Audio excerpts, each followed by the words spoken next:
Welcome back to another episode of Rock Boys Football. USC's 2023 spring game, just wrapping it up. Going to talk about some of the things we saw, some players that we thought were popping out on the screen. Now, again, before we even get into it, I do just want to say thank you to you guys, especially the USC fans, whether it's talking Cliff Kingsbury or landing Deuce Robinson or Lincoln Riley getting active in the transfer portal. You guys have shown a ton of support, and I just really can't thank you guys enough. So, again, if you do enjoy the content, consider subscribing to the channel. Should be a pretty fun month for USC on the recruiting trail as well. So stay locked in if you like talking recruiting. And then we're getting into our summer scouting in about a month or so. So again, can't thank you guys enough. Appreciate you. And if you do enjoy it, consider subscribing. That helps the fellas out. But let's get into what we saw, and let's just start on the offensive side of the ball here. I mean, there is no secret. This USC offense will probably be the best offense in the country in terms of points per game, yards per game. It's just hard to see any defense stopping this offense. And you saw it right off the rip. Caleb Williams at the helm goes 3 plays, 75 yards, and scores a touchdown. It's so rare when you have the returning Heisman Trophy winner, the best quarterback in college football, kind of hard to argue that one, surrounded by arguably one of the best playmaking wide receiver and running back groups in the whole country as well. And then coached by Lincoln Riley, who's probably one of the better offensive play callers in the country.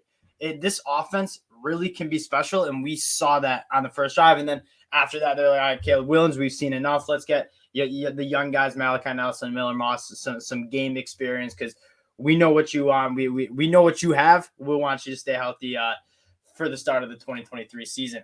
What I want to talk about more, y'all know what you have in Caleb Williams. These playmakers on the outside are just next level. And Jordan Addison, arguably going to be a first-round NFL draft pick, is departing, and this wide receiver group might be better than it was in 2022, right? Brendan Rice, right off the rip, goes up and uses kind of that physical frame of his, who he has the talent, just didn't really get a massive opportunities last year. He looks like he's going to be a phenomenal boundary receiver for USC. And then you go out and take Arizona's wide receiver 1 in Dorian Singer, who is just fast. And I believe he did drop a ball, but you see when he gets going, like he has a different level of speed to him. And then Mario Williams, Taj Washington, both guys that are they're going to get open. They're going to be Caleb Williams' best friend. And if you ask me who I think is going to be the leading pass catcher for USC, I'm probably going Mario Williams, dating back to them both being true freshmen at Oklahoma. They have a lot of chemistry together. It's really hard to guard all these pass catches. And then you welcome in Zachariah Branch, who, like we talk about Dorian Singer, with just different speed, Zachariah Branch has that different movement skill too. Like, it's really hard to believe that this dude should still be in high school, the way he moves on the football field. And one of the biggest things that I wanted to know with Zachariah Branch, I think y'all know, I mean, top 5 dude nationally coming into that 2023 class, he's going to be special athletically. The thing that I wanted to highlight the most for Zachariah Branch is how tough he was, and like what he's going to have to do in this USC offense. He's going to be part of that quick game. The ball's coming out early to a guy like Zachariah Branch in space. He's tough as nails. And when you are part of that quick game, you have to be able to catch over the middle of the field. You have to be able to catch and be able to get hit. He got smacked a couple times in this spring game, held onto the football, got right back up. Like, that's something for a kid who's 17, 18 years old to look like that, a guy who should still be in high school. That was extremely impressive to me. This is not even to mention you're getting the number 1 tight end in the 2023 class, Deuce Robinson, who's not even in this offense yet, coming in the summer. It's just really hard to see defenses stopping the best quarterback in the country, surrounded by 7, 8, 9 guys who are legitimate offensive weapons. Getting to that, Raleek Brown. I love the new, because you have such a loaded running back group, right? Austin Jones, Marshawn Lloyd, probably going to be the bell cows if I were to guess, although we had some young running backs step up too. Raleek Brown, where does he fit in? Lincoln Riley goes, hey, we're going to use you kind of as and I think on the broadcast, they compared him to DeAnthony Thomas, which I don't even hate that comparison. A guy that we're just going to look to get you the football in space and let you go to work. And he put Tackett Curtis absolutely on skates. He's a very fluid. I mean, you see him go over Damani Jackson and catch a football 30, 40 yards downfield.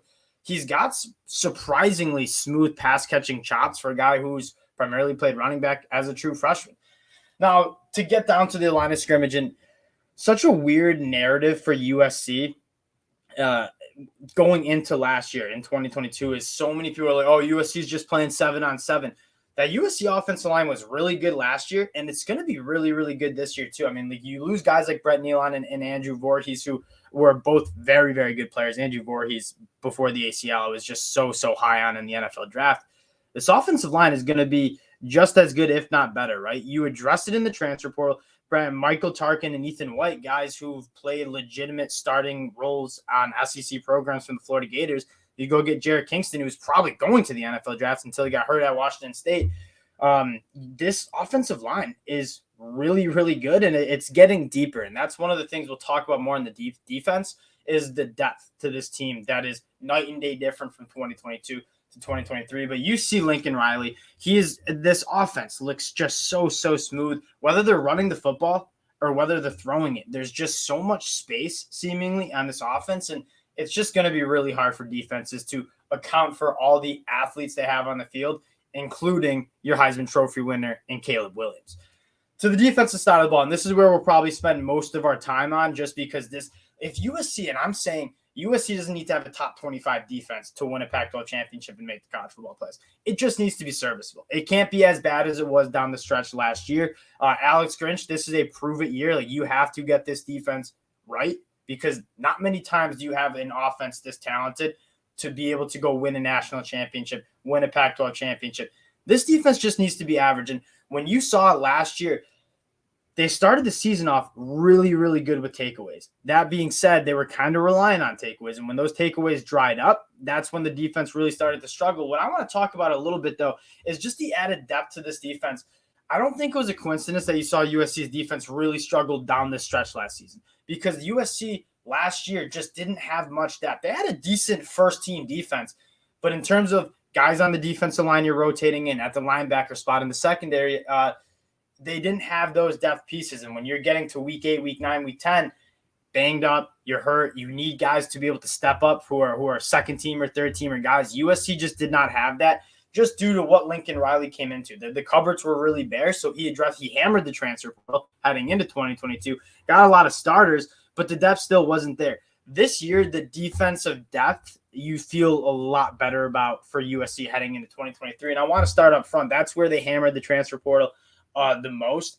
A guy like Anthony Lucas, who top 100 dude nationally, coming into Texas A&M last year, transfers over. And if you read like any practice notes from spring practice, like, he apparently is just an absolute animal. And he looks the part on the field. Like, he has that length, he has that power, the ability to go speed the power. It's all there.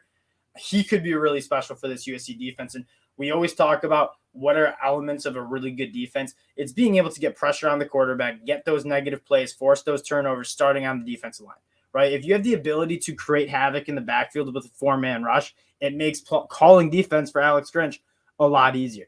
A guy like Anthony Lucas, I think, will really help that. And then a guy like Corey Foreman. I see both guys like Anthony Lucas and Corey Foreman, wouldn't say lottery ticket-esque, but if you hit on one of those guys, it could be a massive hit in terms of like Pac-12 player of the year type level. Corey Foreman, from all the reports, he's getting more consistent. Again, this is a guy that was a top 5 dude nationally coming into USC. He also is a guy that you see the flashes. You see the flashes. You just want him to be a little bit more consistent. If Anthony Lucas and Corey Foreman, one of those two really hit on being a stud, I think this defense gets a lot better. And then to get to more of the depth, Jack Sullivan, Kylan Barnes coming from Arizona, Jack Sullivan coming in from Purdue. Two veteran guys that just add depth to that group. And then Dejon Benton, I thought he looked really, really good. I mean, big number 79, they lined him up in a lot of different spots. And I think that's what you're going to see a little bit more from Alex Grinch, is just using these guys in their versatility, right? Anthony Lucas is a guy that can play the 3-tech. He can play outside. Corey Foreman has kind of lined up all over the defense as well.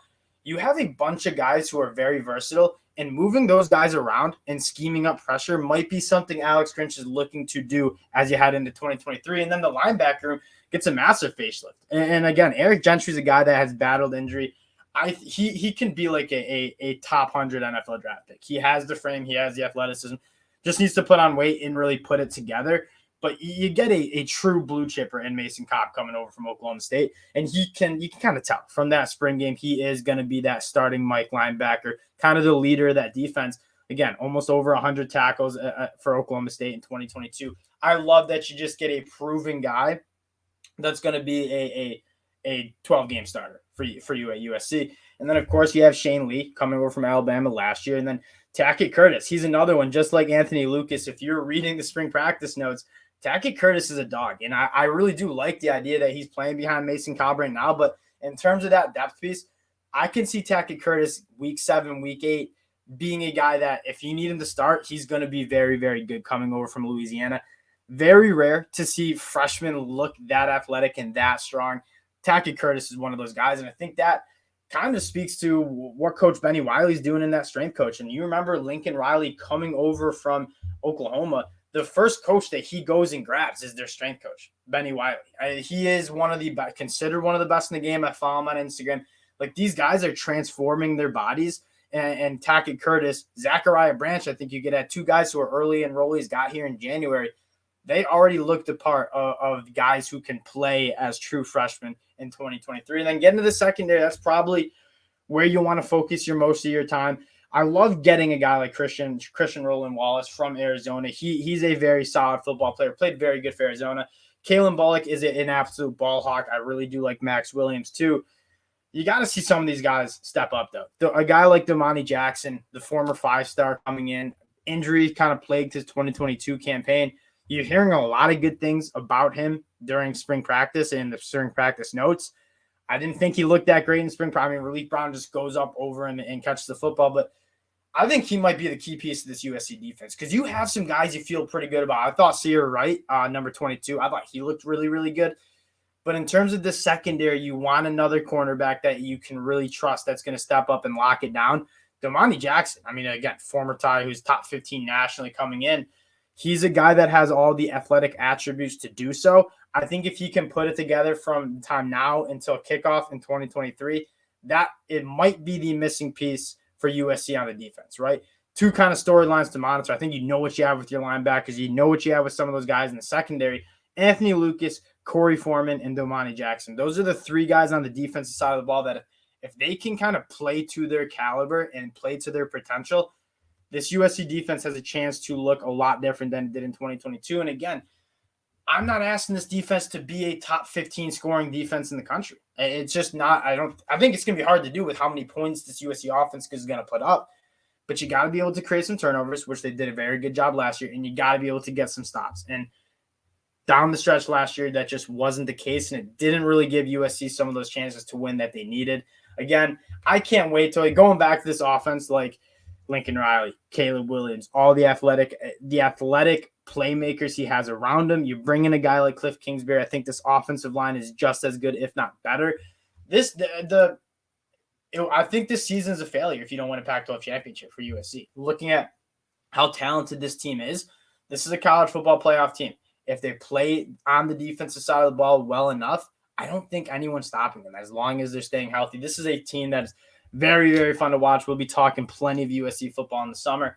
I think they're going to get hot on the recruiting trail too. Again, a couple crystal balls were coming in. So again, appreciate you guys for checking us out. If you do enjoy the content, consider subscribing to the channel. Again, can't thank you guys enough for all the support you guys have shown. And we'll talk to y'all later. Peace.